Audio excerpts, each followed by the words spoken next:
Through the week, as I'm scrolling through social media, I look for stories and I try to save them. And I have quite a few stories saved up that I've been meaning to work on. This is a story that came up now back when I did a video about Trini Gibson, who went missing in the Smoky Mountains. Not long after that, there was a body discovered near Knoxville, and at first, people believed that it was Trini, but it turned out not to be. It actually turned out to be a young girl from Indianapolis who had gone missing. Had never really been reported missing, as she was considered to be a runaway. But either way, she ended up murdered in Tennessee. At least it was believed that she was murdered. Now, they did discover through DNA who she was, but they never found out what happened to her, how she came to be in Knoxville. But while doing some research on that, I came upon this story of the Redhead Murders. Now, this was considered to be possibly a serial killer who could possibly have been a truck driver, because of the distance in between these women's bodies being found. And they all had this one thing in common, was that they were all redheaded. Now, whether these were related or not, but when I was scrolling through Reddit recently, I came upon this, and I just wanted to read this. This is from Unsolved Murders. So there seems to have been an active serial killer between 1978 and 1993. I believe all of the killer's victims were red-headed, and this is the reason why he was given the name the Red-Headed Killer, or the Redhead Killer, or the Redhead Murders. I wonder if this has anything to do with a hate crime towards red-headed people. I don't think that that's the case personally, as all these people who were murdered were women. Many of them were women who frequented hitchhiking. Some of them maybe were what might have been known as prostitutes, or hung around truck stops and that type of thing. But many of them were runaways or missing people already to their families. Their families had not heard from them for a while. And they were somewhat known to hitchhike and that type of thing. So I think that these women just all were victims of someone who took the opportunity to pick them up and murder them. And the fact that they were all red-headed was possibly because this is what he was attracted to. This is what he sought. He may have passed up 3 other women along the way until he saw someone with red hair. It goes on to say, this didn't just occur in one state, but many in the Bible Belt. This man is also known as the Bible Belt Strangler, if anyone has any more information on this. But back at Christmas, I told a story about a woman who went missing from Clarksville, Tennessee, named Susan Lund. Now, she went missing, I think it was 1992, Christmas Eve. And a month later, her severed head was found 2 states away in a park in Indiana. It was laying alongside the roadway, and 2 young girls who were playing found it. Her case has never been solved, and the rest of her remains were never found. And during that story, it was thought during that time, and all the people over the years that have researched and worked on her story about her, the police wondered if she was a victim of a serial killer whose victims were dubbed the Redhead Murders. And he was thought to have been a truck driver who traveled long distances across the country, centering mostly from Indiana, Kentucky. I think there was 1 or 2 victims in Missouri and Arkansas. down into Tennessee and a little deeper south. There were one or two victims in West Virginia and I think Pennsylvania that they thought might be related.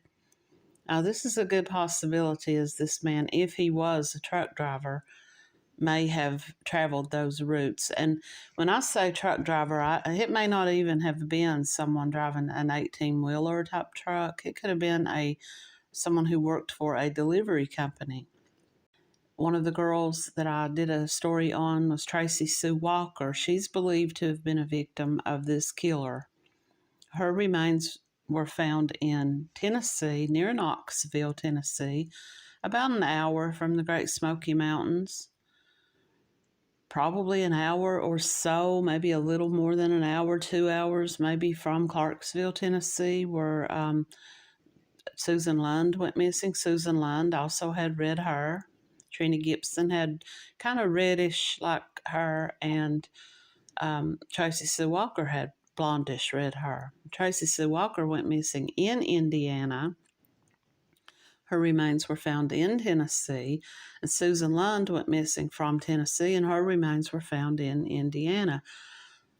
And there were others along that same area, so it's thought that it's a good possibility that they were both victims of the same person. I believe that this killer, this if it was the same person, because these murders took place between the years of 1977 and 1992, maybe into 1993. He may have become better at hiding his victims. Tracy Sue Walker was found on a haul road for a mining company located it was part of a mining, strip mining type of job the road was no longer in use. And they believe that whoever took her remains out there knew of this road and maybe had been on that job site. So it's possible, once again, that this was a truck driver, a delivery person, maybe delivering parts back and forth or other supplies. And so they don't want to just come right out and say these murders stopped in 1992, 1993, but any other victims that have been found, there have been about 5 or 6 attributed to this, who they believe to be the same killer. I believe there's probably many, many more. And I think that if cold case researchers and people doing forensics on the remains that have been found, they may find a link. The Redhead Murders was a media term used to refer to a series of unsolved murders that took place between 1978 and 1992. Now, this was believed to have been committed by one person, a male serial killer. The murders believed to have been related to this one person took place in Tennessee, Arkansas, Kentucky, Mississippi, Pennsylvania, and West Virginia. I would include Indiana in that because I do believe that it's a good possibility that if this person was the killer of Tracy Sue Walker, that either she had made her way from Indiana to Kentucky and he picked her up there, but I think it's possible that he may have been committing murders in more states. And a lot of people believe that there are more victims out there that just haven't been identified yet. So a couple of the women who were considered victims of this killer, and I guess that I'm going to get farther into the story and how they come to determine this. I have mentioned Tracy Walker, who was 15 years old at the time. There's another one named Lisa Nichols, age 28, Tina Farmer, 21, Michelle Inman, 23, and S.B. Pilgrim, 28. Now, a lot of people called this killer the Bible Belt Strangler, and he's believed to have up to 14 victims and possibly more, probably more. They also believe that the way that this killer came into contact with his victims was that he was a truck driver, and that the victims, some of these women were hitchhiking, some of them were known to be engaged in prostitution on the highways, in truck parking lots and that type of thing. Now, Susan Lund was a young mother of 3, and she was also pregnant. I don't think they put her in that category. Like I said, they have no way of knowing if she was one of his victims, but the location of where her body was found from Clarksville, Tennessee, and her body was found in Indiana, or her head was found.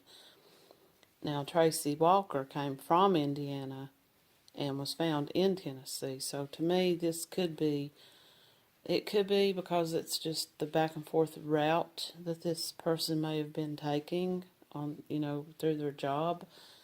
And it may not even have been someone who was a truck driver. It could have just been someone who chose that area to troll or cruise or whatever you want to call it for his victims. So I'm just going to talk a little bit about some of the victims here. On September the 16th, 1984, the body of a woman later identified as 28-year-old Lisa Nichols, who also went by the last name of Jarvis, was found along Interstate 40 near West Memphis, Arkansas. She was wearing only a sweater. Now, Lisa Nichols was a resident of West Virginia. Authorities were not able to identify and contact her family members for quite some time. She had been estranged from her family. She was not identified until June of 1985, 9 months after she was murdered. She was identified through fingerprints, and she was identified by a couple from Florida. They had allowed her to stay with them for a while, and they believed that Nichols may have been murdered after she had left a truck stop and was attempting to hitchhike. Now, the reason I go back to Susan Lund had left her home. It was said by her husband, who, I'll just say this is my own personal opinion. I'm just interjecting my own thoughts. If her husband was not the person who was responsible for her disappearance and death, which a lot of people believe, and I have considered that possibility too, because of the daughter's remembrance of that night, that her grandmother came in very quickly and started cleaning the house, changing the sheets. And so that is kind of a telltale sign, a red flag. But also, Susan Lund had gone, it was said by her husband that she had left to walk to the grocery store that evening because they had no transportation. And she had made a phone call to her sister from, I guess, a payphone, talked for quite some time to her sister and hung up, and that was the last time anyone heard from her. So it's a possibility that she was walking back home, and she could have been hitchhiking, trying to catch a ride back home and trying to get home to her family. But we may never know the truth about that. But I'll move on to Tina Farmer. Tina was found on January the 1st, 1985. Her body was bound, and she was found near Jellicoe, Tennessee, in Campbell County. She was found down an embankment off of the southbound side of Interstate 75. Her remains were in an advanced state of decomposition, and she had thought to have been dead at least 72 hours. She was killed by strangulation. She was a Caucasian female with shoulder-length curly red hair. Her age was estimated to be between 17 and 25, but she could have been a little older than that. She was found clothed in a tan pullover and a shirt and jeans. She had been wrapped in a blanket, which was later found to have seminal fluid on it, and she had freckles all over her body and various scars and a burn mark on one arm. She was about 12 weeks pregnant at the time of her death.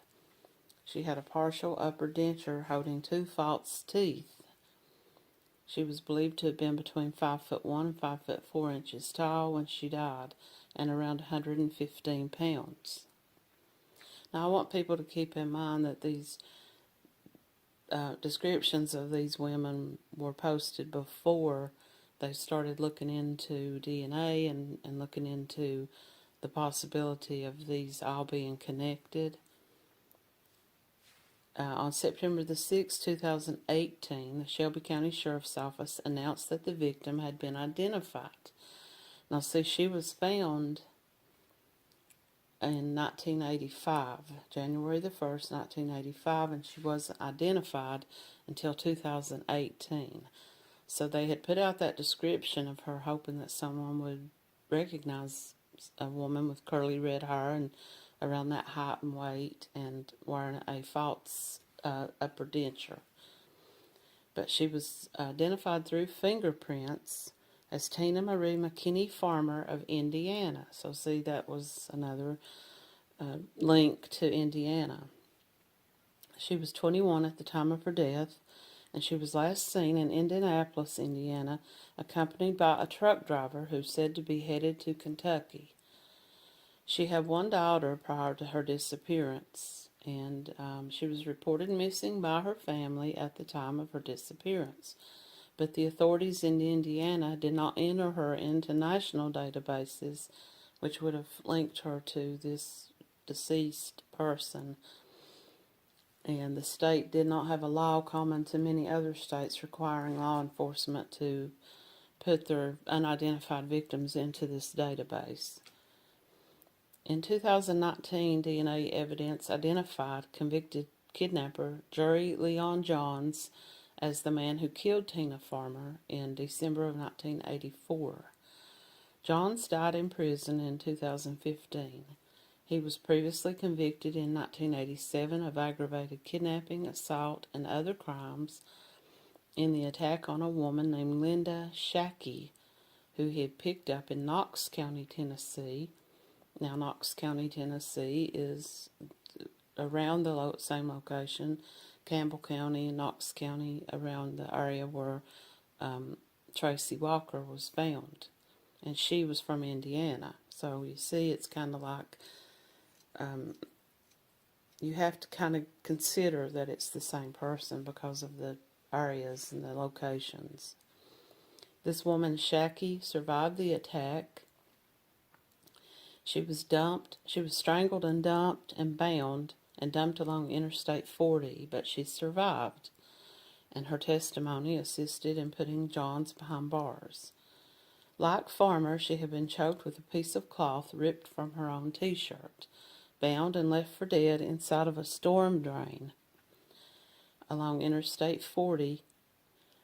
On April the 3rd, 1985, the skeletonized partial remains of a young girl were discovered about 200 yards off of Big Wheel Gap Road, 4 miles southwest of Jellicoe, Tennessee, in Campbell County, near a strip mine. She was believed to have been dead between 1 and 4 years, and they thought at the time that she was as young as 9 years old because they didn't have a lot of remains, but what they were able to recover, the size of the shoe and just the smallness of her, they believed her to have been as young as 9 or 13 to 15 years of age. The cause of death was undetermined, but that did not rule out homicide. 32 bones, including her skull, were recovered. Her skull was complete enough to permit a partial reconstruction of her face. A necklace made out of plastic buttons and a bracelet were found nearby, and a pair of size 5 boots, and a few scraps of clothing laying around. Her hair and eye color were unknown at the time, but we now know that she did have very light blondish red hair. On August 30th, 2022, she was identified as 15-year-old Tracy Sue Walker of Lafayette, Indiana. The connection was made after Othram Laboratories located a possible family member in the Lafayette area, and the Tennessee Bureau of Intelligence located several relatives. They went and talked to these people and found out that they did indeed have a child missing.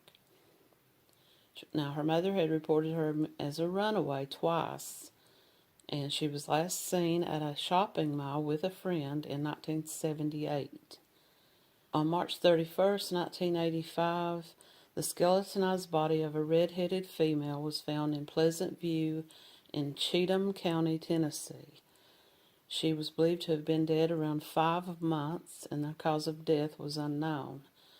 However, her case was linked possibly to the Redhead Murders because her remains were found on the side of Interstate 24. And unlike some of the other victims, she was wearing clothing. She was wearing a shirt, sweater, pants, and underwear. She was around 5 feet tall, and she had overlapping teeth. At the time of her death, she was believed to have been between 31 and 40. And in July of 2023, she was finally identified by the TBI as 23-year-old Michelle LaVon Inman of Nashville, Tennessee. Now, S.B. Pilgrim. On April the 1st, 1985, the body of a woman was found in a large white Admiral refrigerator in Gray in Knox County, Kentucky, along Route 25. She had died by suffocation, and she had been dead for several days. She was nude except for 2 very distinctive necklace pendants, one of a heart and the other of a gold-colored eagle, and 2 pairs of socks, one white and the other one white and green with yellow stripes. Now, she was believed to have been prostituting around North Carolina. There were reports that the victim may have been soliciting a ride to North Carolina over a CB radio. And she was known as a Jane Doe for many years. The case was, it was a quite sleepy little town where she was discovered. The refrigerator had a decal with the word Superwoman on the front. Now, distinguishing features on her body, that she had a series of moles down her neck, and she had yellow stained upper teeth and a scar on her abdomen indicating that she had had a C-section, that she had given birth to a child through C-section. She had red hair, which was very long. She had very long red hair, and after the autopsy, the victim was determined to be around 24 to 35 years of age, was very small, 4'9" tall. And so after the case was made public in January 2013, the police received some tips.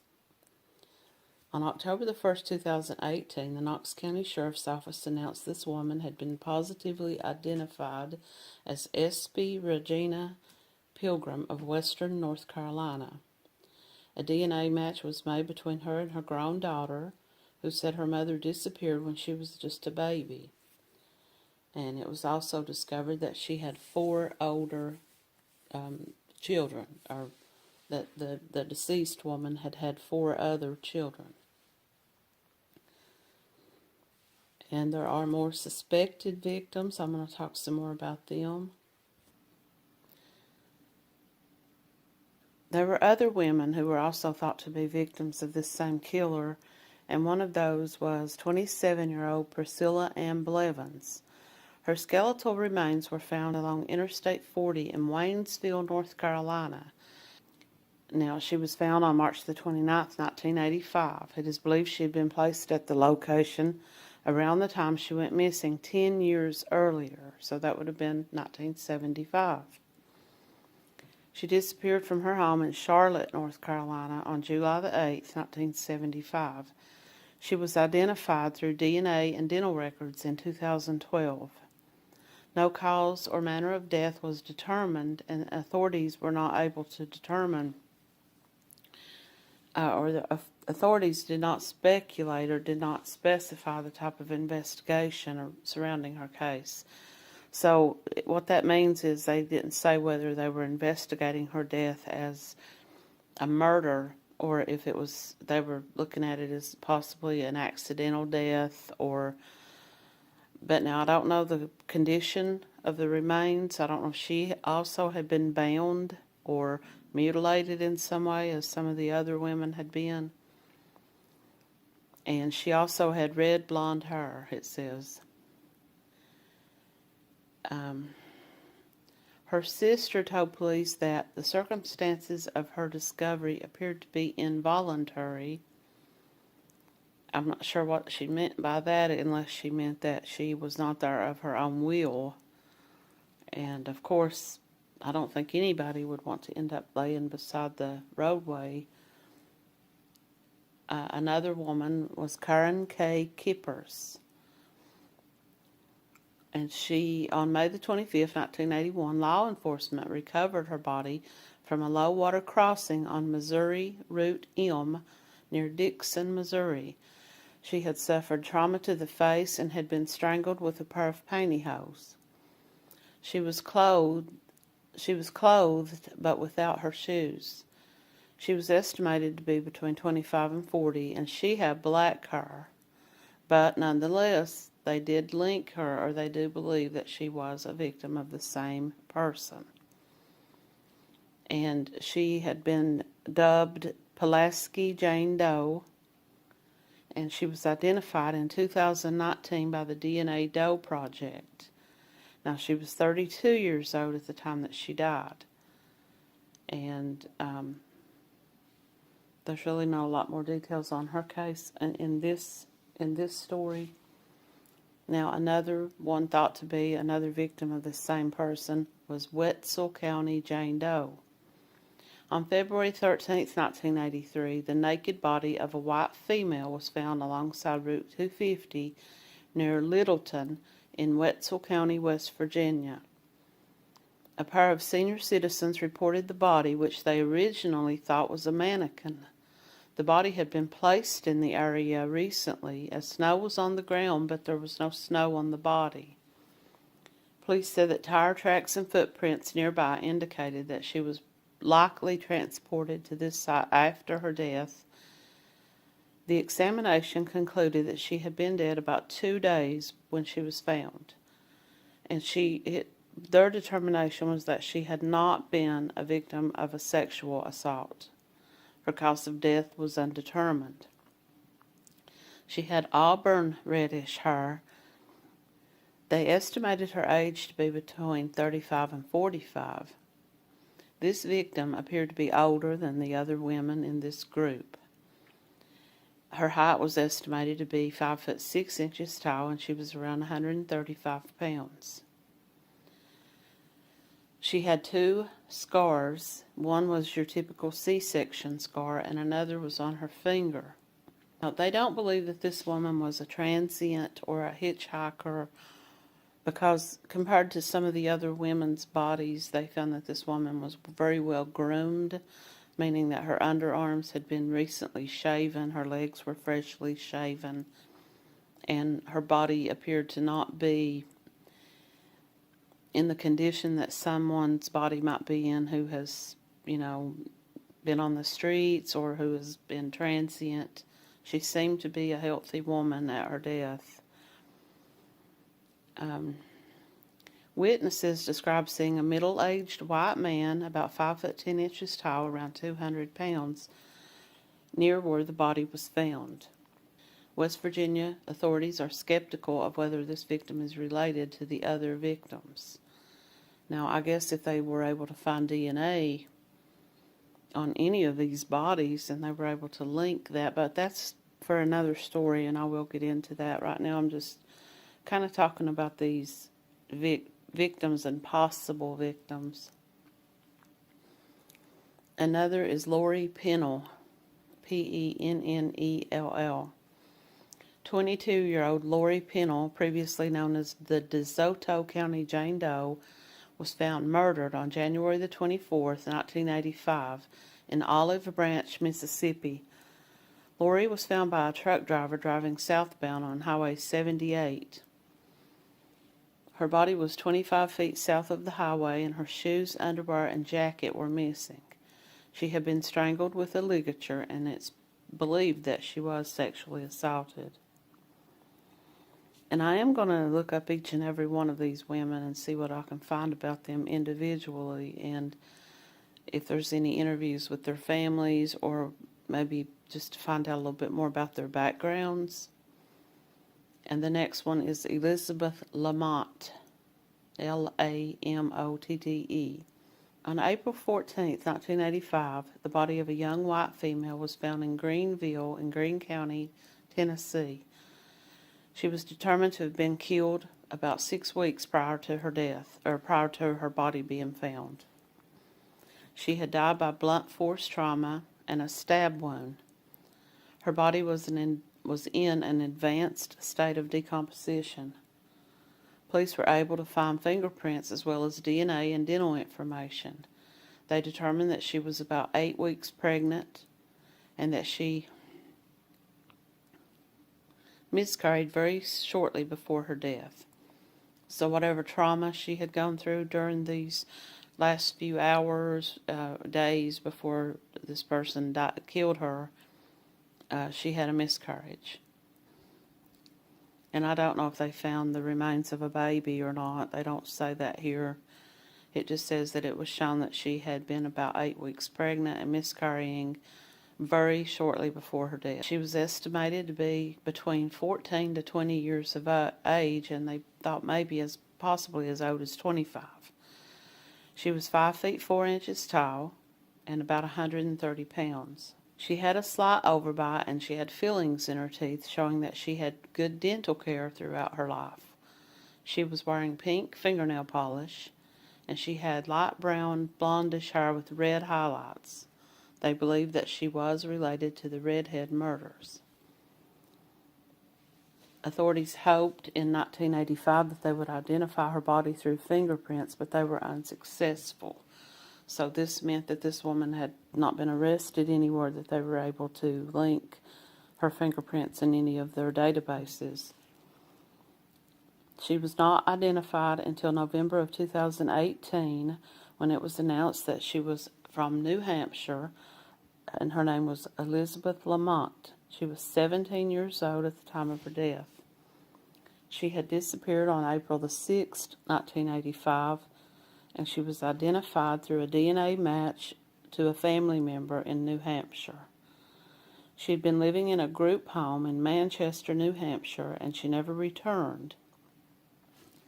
She had gotten a furlough and went to visit her family, but when she left her family to go back to this group home, she didn't return. Next one is Betty Lou Wisely. She was from Roane County. She was found in Roane County on August 29, 1987. She was thought to be between 35 and 50 years of age. She had naturally brown hair, but she had dyed it a reddish color. Authorities determined that her body had been burned deliberately, and she had been murdered, but they were unable to really determine the exact cause of her murder. And in 2023, she was identified as Betty Lou Wisely of Knox County, Tennessee, which is Knoxville, which is close to a couple of these other cases that I've mentioned. And the next one is Stacy Lynn Chahorski, Chahorski. 19-year-old Stacy Lynn Chahorski was found strangled to death in Rising Fawn, Georgia, in 1988. She had been reported missing in January of 1989. Now, no one had had any contact with her for 4 months before she was reported missing. She had told her mother that she was going to hitchhike from her current location back to Michigan, where her family was, or her home state. Her remains were discovered along the east side of northbound I-59 near Rising Fawn in Dade County, Georgia, and it was determined that she had been sexually assaulted and strangled. She had brown hair with strawberry blonde highlights, and she was identified through DNA in March of 2022. On September the 6th, 2022, her killer was identified as a truck driver and stunt driver named Henry Frederick Haas Wise, who would have been around 34 years old at the time of her murder. He worked for the Western Carolina Trucking Company. Now, Western Carolina is very close to Knoxville. It's very close to the Great Smoky. It is part of the Great Smoky Mountains. Quite a bit of Western North Carolina is. Asheville area, and the areas that we've been seeing quite a bit about. If you follow social media, you've probably seen some of it. You probably haven't seen too much about it on your real news, in the mainstream news about the Hurricane Helene and the people that suffered the loss of their homes and lives in western North Carolina. That is this area. Now, this man drove for this Western Carolina trucking company, and part of his common route that he took was Chattanooga, Nashville, and Birmingham, Alabama. He had a criminal history in 3 states, ranging from theft to assault of a police officer. He died in a car accident at the Myrtle Beach Speedway in South Carolina in 1999. Focused on today is this Wetzel County Jane Doe. As far as I could find, everything I've searched for, the most recent story on her that I'm able to find as of right now was from 2023. And if I find anything more on her as I go along putting this video together, I am going to continue to search to see if there has been any updates on maybe if there has been a match. And once again, I just say that an elderly couple who were out walking found what they thought to be a mannequin lying face down in the snow over a hill. This was on Sunday, February 13th, 1983. Now, the area was known as a place where people illegally dumped trash. So, when they first saw this, they thought it was just something like a mannequin or something from a department store or something that someone had brought out there and thrown out. But as they got closer, and they realized that it was an unclothed female body. And the police believe that she had only been dumped out there for a few hours when they found her.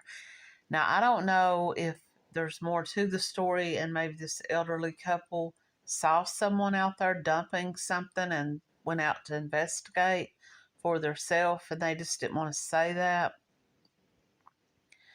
But by it being that she had only been out there for a couple of hours, it could be that whoever dumped her out there maybe dumped her out there just before it got daylight that morning, and as this couple was out that day for their walk, they happened upon her. But police also believe that she had not been dead for more than 2 days when she was dumped. Now, snow had fallen over the previous 3 days, so there was a layer of snow on the ground, but there were no signs of snow on the top of her body. So they don't believe she'd been out there at any point when it was snowing. West Virginia state troopers began to look for a white male in his 40s. They described as being stocky, weighing close to 200 pounds, description by witnesses saying that he was around 5 feet 10 inches tall. He was possibly driving a 1978 to 1980 two-toned Chevrolet brown pickup truck with possibly a light-colored camper top on the back. The man was apparently spotted in the area where her body was found.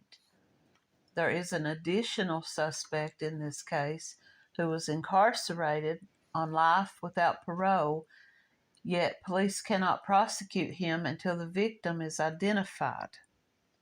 So different states have different laws about that, and West Virginia's laws are that they have to identify who this woman is, I guess, and then put together a timeline for her and find out if there was any possible connections to her and this man. Investigators hoped that a recently fitted denture worn by the woman could identify her and search records throughout West Virginia, Ohio, and Pennsylvania, but they were unsuccessful at finding a suitable match. She had just recently gotten these dentures. They could tell that these were new dentures. She had just recently started wearing these dentures. So this could also be why it was hard for some people out there who maybe had a missing loved one to identify her. Because if she had been estranged from her family or had moved away from her family, they may not have known that she'd got this denture, and they may have known that she had problems with her teeth or was missing teeth. So maybe they wasn't putting two and two together that this could possibly have been their loved one. There appeared to be no evidence of a struggle, and there was no evidence of a sexual assault or signs of violence around the body. An autopsy did not reveal any problems with the victim's liver, lungs, heart, or kidneys, or brain. Police presumed the case to be a homicide based on the circumstances of the discovery of the body. Strangulation was excluded as a cause of death due to the lack of ligature marks or bruising on the neck. Suffocation, they could not exclude that it could possibly have been suffocation. The unidentified woman was given a funeral and buried in a plot of a couple who adopted her and paid for her burial and headstone. So I'm going to wrap the first half of this video up right here. I hope that you'll come back to watch part 2, because as I delved into one woman's story, I would find another that was thought to have been linked. There's a few of these that I've come up with in my own thoughts as I read their stories that I don't really believe are related to this Redhead murder. And one of those is Donna Sue Nelton. I think her case was a domestic violence, and I'll tell a little bit more about her toward the end of this video. And I hope you'll come back and watch part 2. Thanks for watching.